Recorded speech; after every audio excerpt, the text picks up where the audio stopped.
best day to plant this whole year is already behind you. It came and went in spring, and here is what almost nobody tells you. The second best day of the entire year is this week. Not next April, this week. And the cold coming for your garden, the frost you have spent your whole life trying to beat, is about to become the best thing that happens to half these plants. It does not ruin them, it finishes them, turning plain starch into sugar, for free, while you sleep. I have got 25 vegetables to put in the ground this month. Some you will be eating in 3 weeks. Most get sweeter the colder it gets. One has a real deadline. Miss this week and it is gone until next year. And I will tell you the honest truth, nearly every other list gets wrong about it.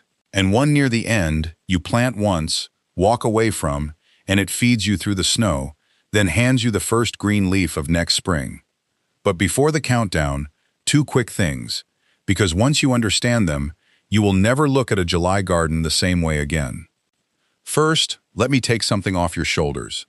If your garden feels finished right now, the lettuce bolted, the peas quit, half the bed just baking, that is not a failure on your part. You did not run out of skill, you ran out of calendar. The seed rack went quiet in July, and the whole world seemed to agree the season was over. But the soil never agreed to any of that, and here is why the store goes quiet. There is no money in the second season. Spring is a shopping event. The fall garden runs on what you already own, your soil, a lifetime of know-how, a packet of seed that costs less than a coffee. You cannot bottle it, patent it, or sell it back every year, so nobody ever had a reason to remind you it was there. So here is the only tool you need for the next 25 crops. Think of your July garden as running on 3 clocks. The first is the soil warmth clock, running faster now than at any other point in the year. Seeds do not read the calendar or the air. They read the dirt. And your dirt, in July, is as warm as it ever gets. A carrot seed that took 2 slow weeks in cold April ground breaks the surface in 5 or 6 days now. You are working with the fastest germination of the whole year, and most folks sleep right through it. The second is the frost clock, and this one changes how you think about the cold for good. When a light frost settles in, a cold hardy plant does something remarkable. To keep the water in its cells from freezing, it breaks its stored starch down into sugar, because sugar lowers the freezing point, the same way antifreeze does in your truck. That sugar is the plant saving its own life, and you get to taste it. In a study back in 2013, scientists tracked the starch and sugar inside carrots through cold storage and watched the starch fall as the sugar climbed. And in the cabbage family, the cold also turns down the bitter compounds, so kale and collards come out sweeter and milder. That is why the kale at the farmer's market sells out in November and never in July.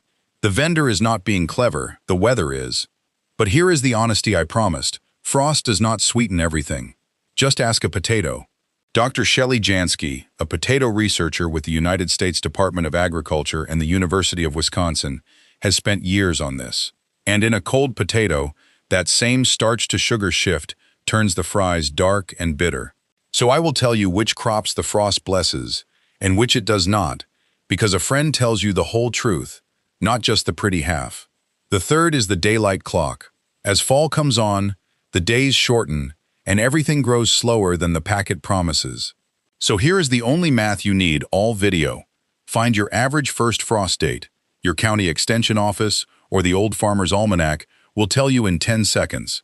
Count the days to maturity backward from that frost, then add about 2 weeks for the shortening days. That is your last honest day to plant, and a few dollars of row cover buys you 2 or 3 weeks past even that. Warm soil to start them fast, frost to finish them sweet. Short days to plan around. And one last thing, everything you plant this month does 2 jobs at once. It feeds you this fall, and it quietly rebuilds your ground for next spring. A living root keeping the soil awake. Some crops banking nitrogen out of the air. One drilling down through hardpan you have fought for years. You are not just growing a second dinner. You are paying next year's soil forward. Now let's start planting. Number 25, radishes. If you have not planted a thing yet and just want to win this week, start here. A radish is the fastest food you can grow, about 3 weeks from a dry seed to something crisp on your plate. And here is what most folks never learn, because they only grew them in spring. The radish is really a fall crop wearing a spring costume. Grown in summer heat, it turns hot, woody, and sharp. Sown in late July to mature as the weather cools, it comes out mild, crisp, and almost sweet. Sow a short row every week or so, instead of the whole packet at once, or they all come ready the same day and turn pithy. Number 24. Arugula. The peppery green you pay far too much for in a plastic clamshell. And the store version is a pale ghost of the real thing. That nutty bite starts fading within a day of cutting, so by the time it reaches a shelf, it has gone flat. Cut fresh from your own bed, it is bright and sharp in a way you simply cannot buy. And it is quick. Baby leaves in about 20 days, full size in 40, and fall arugula is milder than the fierce summer kind. Cut it young with scissors, an inch above the crown, and leave the roots. It grows right back for a second and third cutting. One honest warning, the flea beetles love it as much as you do, so lay a light row cover over the bed from the day you sow. Number 23. Cilantro. Now, I know some of you carry a grudge against cilantro, and it is usually not the flavor. It is that every time you plant it, it shoots up a flower stalk and quits on you inside a week. So let me set your mind at ease. That was never your fault. Cilantro bolts in heat.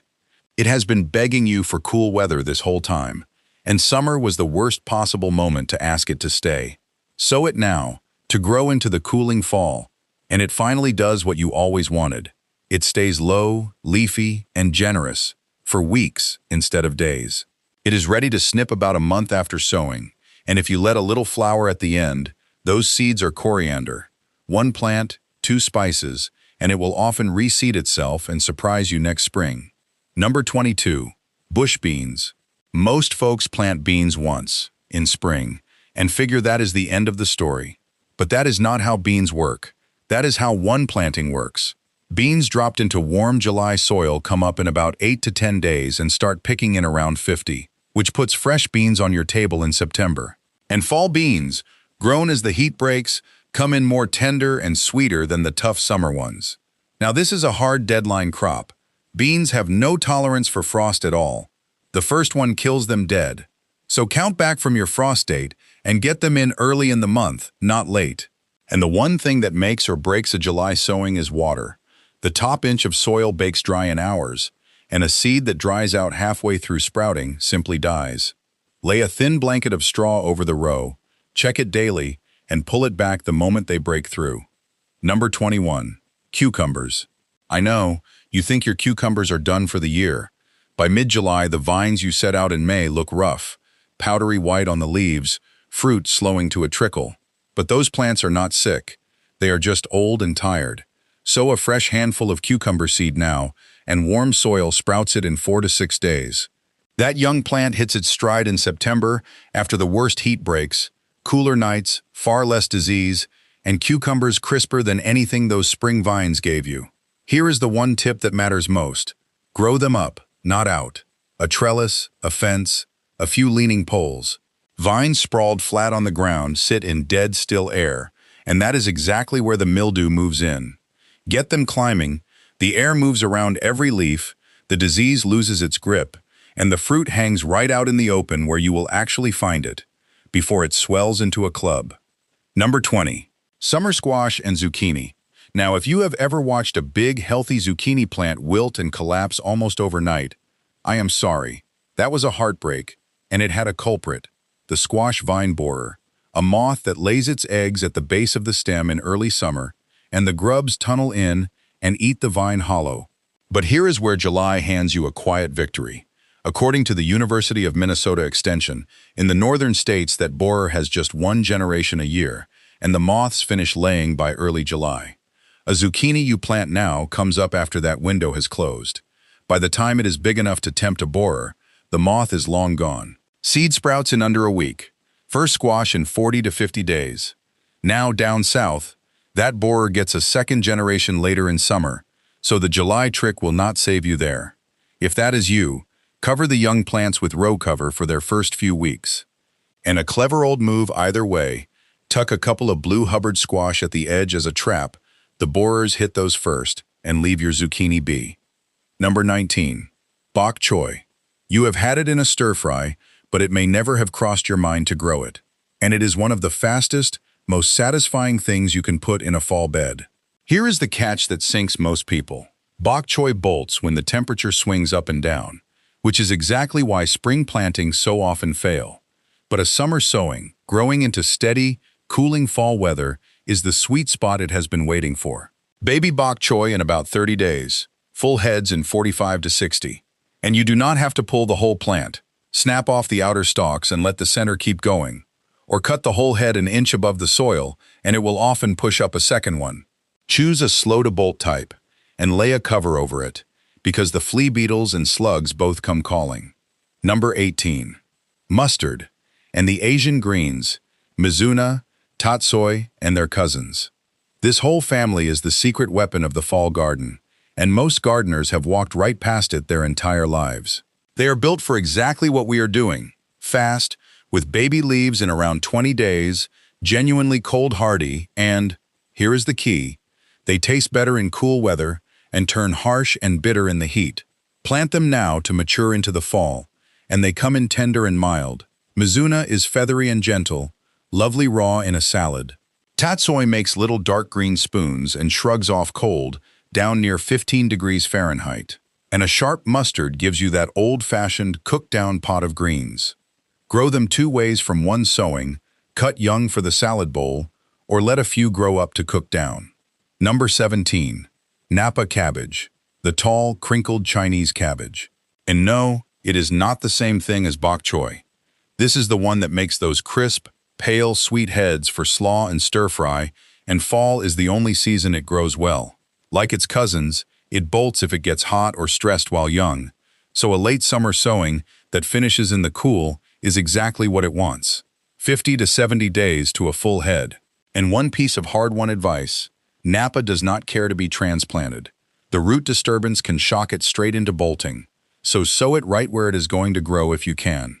Keep it evenly watered so it never checks its growth. Tuck a cover over it against the cabbage worms, and you will cut heads heavy enough to feel it in your wrist. Number 16. Kohlrabi. Here is a vegetable you have walked past in the store 100 times. That pale green or purple bulb that looks like it landed here from another planet. Do not let the looks fool you. It is one of the most forgiving, underrated crops in the whole fall garden. You eat the swollen stem, and raw, it is crisp and sweet, somewhere between a broccoli stalk and an apple. And it is quick for a cabbage family crop, 45 to 60 days, so planting it now means fewer cabbage worms than a spring crop ever fights. It handles frost into the low 20s. The one tip that matters: harvest it young, when the bulb is about the size of a tennis ball, 2 to 3 inches across. Let it grow bigger, and the center turns woody. With kohlrabi, smaller is always sweeter. Number 15. Lettuce. Everybody loves homegrown lettuce, and nearly everybody gives up on it by July, because summer lettuce turns bitter and the seed will not even sprout in hot soil. But you can grow it right now. You just have to outsmart the heat. And here is the trick: the other lists skip. Lettuce seed goes stubborn and dormant once the soil climbs above about 80 degrees Fahrenheit. So you do 2 small things. First, chill the seed in your refrigerator for a few days before you sow, which quietly breaks that heat dormancy. Second, start it in the shade, or sow in the cool of the evening and keep the bed damp under a scrap of shade cloth.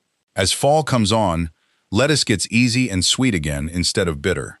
And do not cut the whole head. Pick the outer leaves and leave the heart, and one plant keeps giving for weeks. Number 14. Swiss chard. If lettuce is the delicate one, chard is the workhorse that never complains. It is the bridge that carries you from summer straight through fall without missing a beat. Because, unlike most greens, chard actually germinates best in warm soil, so July suits it fine. Then it keeps producing, through the heat, through the cooling weather, and through the first light frosts. Baby leaves in about 30 days, full size in 55 to 60, and then months of picking.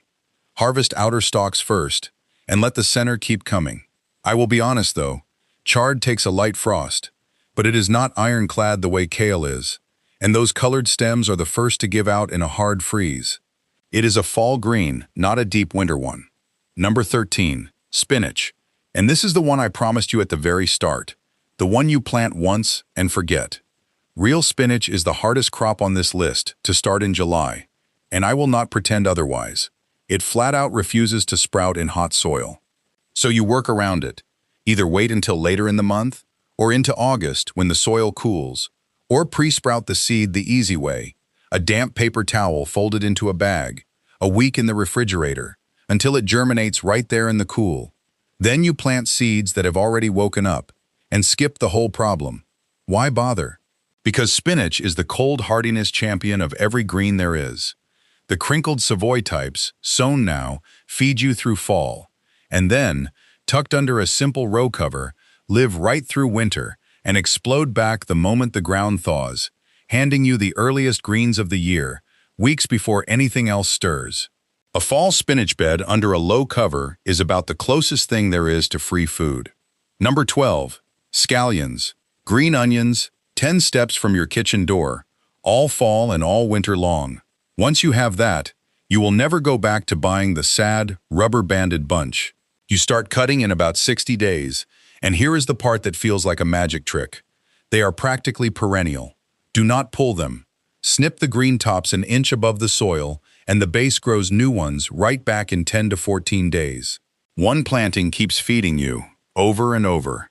And a hardy type like evergreen hardy white survives down near zero and lives clean through winter, so a single late summer sowing keeps a kitchen in scallions from fall right into spring. They ask almost nothing for space. A 6-inch strip along a bed edge is plenty. Treat that little patch like a living pantry. Snip what you need, and it quietly refills itself. Now, before we go underground for the sweetest part of this list, let me hand you something. Everything we are covering, the planting dates, the frost math, the honest days to maturity for all 25 of these, and the short list of what to skip, I have gathered onto a single page you can print and tape right inside the shed door, or the kitchen cupboard. Point your phone camera at the code on the screen, and it is yours. No charge, nothing to sign up for, nothing to sell you. It is just the sort of thing a neighbor hands you over the fence. Grab it, and then stay right here. Because now we go down into the soil, where the cold does its sweetest, most secret work, and it starts with a little root that turns lifelong turnip haters into believers. Number 11. Turnips. Now, turnips have an image problem, and I understand it completely, because almost everybody has only met the wrong one. Some big, old, woody softball that sat in the ground a season too long. Let me introduce you to a different animal entirely. The hakare, a small, smooth, white Japanese salad turnip, ready in about 38 days. So sweet and crisp you can eat it raw off the cutting board like an apple. I have watched people who swore for 60 years that they hated turnips take one bite of a fresh hakare and just go quiet. And fall is when they are at their finest. The cool weather sweetens them, and the flea beetles have mostly packed up for the season. Harvest them young, about 2 inches across. Let them get big, and the sugars slide back into starch. Small and sweet beats big and bland. Number 10. Beets. Most folks have only known beets from a can, and honestly, I understand why they are suspicious. A beet pulled fresh and roasted that same afternoon is a completely different food. Earthy, rich, and deeply sweet. And the fall cold concentrates that sugar even further. Sown now, they take 50 to 70 days and land you a sweet October harvest. And if you want to truly fall in love, plant a chioggia. Slice it open, and it is candy-striped pink and white inside, ringed like a bullseye. 2 things make beets reliable. First, what looks like a single beet seed is actually a small cluster of several, so soak them in water for an hour before planting. Second, the step people skip and then wonder why their beets stayed marble-sized. Thin them. Pull all but the strongest seedling every 2 to 3 inches, and eat the thinnings as greens. Crowded beets never size up. Number 9. Daikon radish. And this one is special, because you might plant it and never even eat it. Daikon is the big cousin of the salad radish, that long white root from the Asian market, and one of the smartest things you can put in late summer. It takes 50 to 70 days, loves the cool, and comes out mild and crisp for pickling or grating or a soup. But here is what daikon does that nothing else on this list can.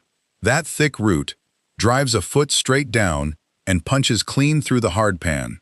the compacted layer that has fought your shovel and stunted your roots for years. Farmers plant it for that reason alone. They call it a biodriller. When it rots away over winter, it leaves a deep, open channel behind, for air, for water, and for next year's roots to follow straight down into ground they never could reach before. So even the daikon you do not eat is quietly working for you underground. One tip: as it grows, the shoulder pushes up and can turn green and sharp, so hill a little dirt over the top to keep it sweet and white. Number 8. Carrots. I will tell you straight, carrots are the most complained about July planting there is, and it is always the same problem. The seed is tiny and sits in the top quarter-inch of soil, and in July that thin skin of dirt bakes dry in hours, the seed dies, and a good gardener quietly decides they have lost their touch. You have not. The fix is almost embarrassingly simple. After you sow and water, lay a plain board or a scrap of burlap flat over the row. It holds the moisture in and keeps the surface cool. Check under it every morning, and the instant you see the first green threads, pull it off. That one trick turns unreliable July carrots into a sure thing. And it is worth the fuss, because a carrot pulled after a hard frost is candy. That cold turns the starch to sugar in a way summer never can. They take 60 to 75 days, so get them in early to mid-month up north. And come fall, pile mulch over the row and leave them in the ground. The cold soil stores them better than your refrigerator will. Number 7. Fall peas. And I saved these for the second half on purpose, because peas do something quietly generous. Most folks think of peas as spring only, but a sowing in late July into August, maturing in the cool, gives you pods honestly sweeter than the spring ones. Now I will keep it honest. A fall pea crop is a bit of a gamble, usually a smaller harvest, because those young vines push up through the summer heat. So give them a break, a thick mulch to keep their roots cool, steady water, and a fast-maturing variety. Sugar snap types are the forgiving choice, because you can eat the pod at any size. But here is the real reason peas belong in a soil-first garden. Like all their bean cousins, peas team up with tiny bacteria on their roots and pull nitrogen straight out of the air. And when the vines are spent, if you snip them at the soil line and leave the roots, that nitrogen stays banked in your dirt for whatever you plant next. They feed you, and they feed the soil. That is the whole philosophy in a single plant. Number 6. Rutabaga. Now here is a name you do not hear much anymore, and that is a quiet shame, because there was a time this humble root carried whole families through the winter. The rutabaga, your grandmother might have called it a Swede, is a cross between a turnip and a cabbage, and the old king of the root cellar. It needs the full cool season to size up, about 90 days, and it has to mature in cold weather, so late June into July is your window up north. Plant it any later and you will simply miss it. A light fall frost only makes it richer and sweeter.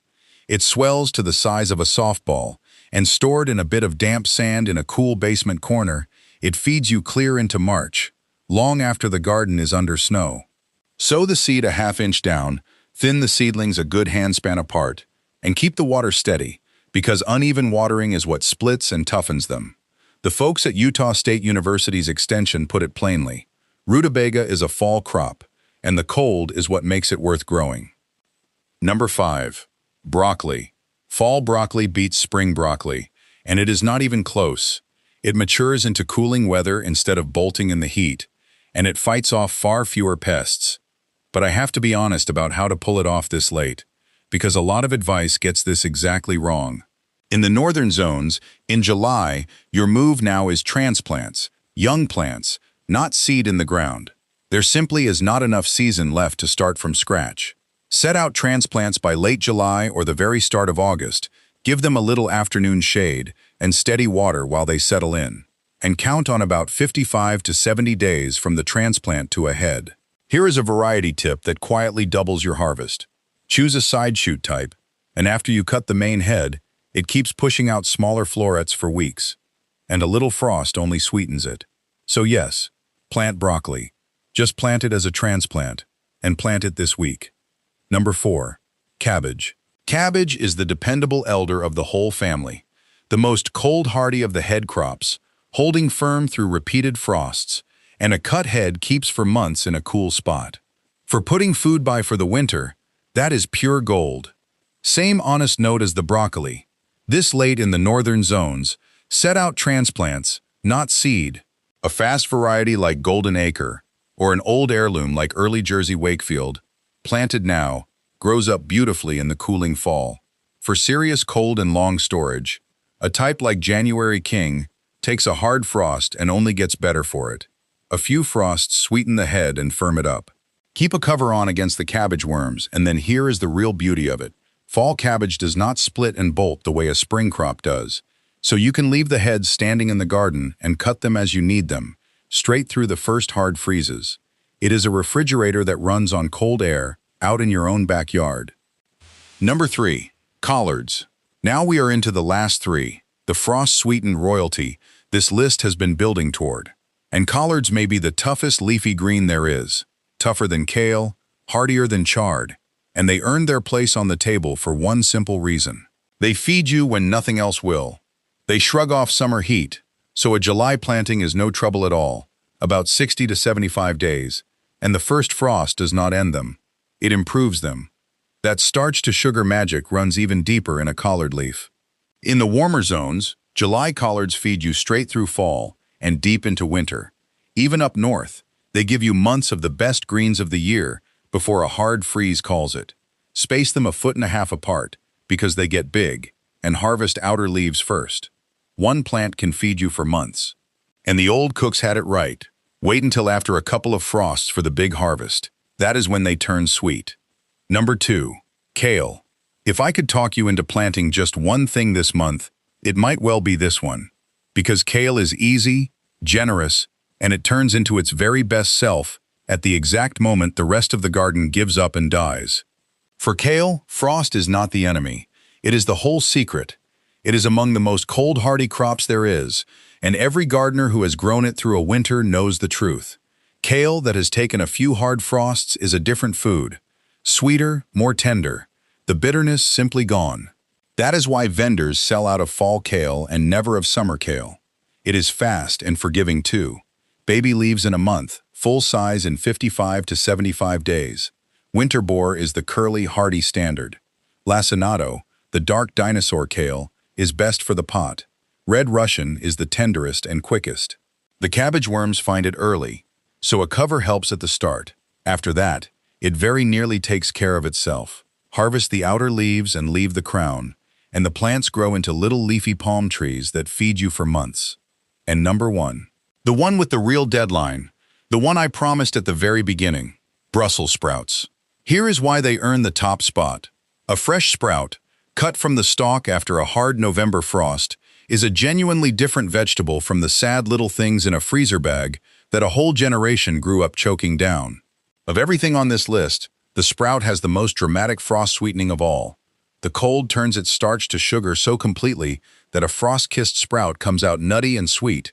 So while everyone else is boiling a frozen bag this Thanksgiving, you will be walking out back and cutting a whole stalk you grew yourself. That one moment alone is worth planting this week. Now the deadline, and the honest part. Brussels sprouts need a long season, 80 to 100 days, which is exactly why it is now or never. But here is the one detail nearly every other list gets wrong. Up north, in July, it is too late to start them from seed. What you need this week is transplants. Young plants you set straight into the ground. The University of Maryland's extension, and plenty of others, put it plainly, 80 to 100 days from the transplant, maturing in the cool. Set them out now, count your days to frost, and you will make it. And one pro tip worth its weight in gold. About 3 to 4 weeks before your first frost, pinch out the very top growing point. That pours all the plant's strength into fattening the sprouts you already have. Then harvest from the bottom up, and wait for that frost, because the frost is the last and the best thing that happens to them. So there they are, 25 of them, and a garden that is nowhere near finished. If you do not know where to begin, let me make it simple. Want to win this week? Sow a short row of radishes. 3 weeks, and you are eating. Want food that turns sweet as the nights turn cold? Kale and carrots. Want to beat the one real deadline? Get bean seed and a Brussels transplant in before the weekend. You do not have to plant all 25. You just have to plant one. And I want to leave you with the thing that took me most of a lifetime to understand. For years, I treated the end of summer like a door swinging shut. I would look at a half-empty bed in July, feel a little defeated, and let it go quiet and bare until spring. It was an old fellow down at the county extension office who set me straight, years ago, a man who came up through the Depression and never once let good ground sit idle. He told me a bare bed in July is not resting. It is just going hungry, and he was right. Because everything you plant this month is really two gifts at once. It is a second harvest for your own table. Beans in September, sweet carrots in November, a stalk of sprouts on the Thanksgiving table with your dirt still under your fingernails. And it is a quiet deposit into next year's soil. You feed the soil now, and it feeds you twice. This fall, and again when everything wakes back up. That is the old, honest way of gardening. The way the county extension men and the root cellar grandmothers knew by heart, back before every answer came in a bag with a price on it. If that is the kind of gardening you come from, or would like to grow into, you already belong here. So here is my one small ask, and then I will let you get out to the garden. If this was good company, subscribe and stay with us. We will keep tending the old, honest way together, one warm handful of soil at a time, and then go do the thing that matters. Pick just one crop off this list, and get it in the ground this week. The soil is warmer than it will be all year. It is waiting for you.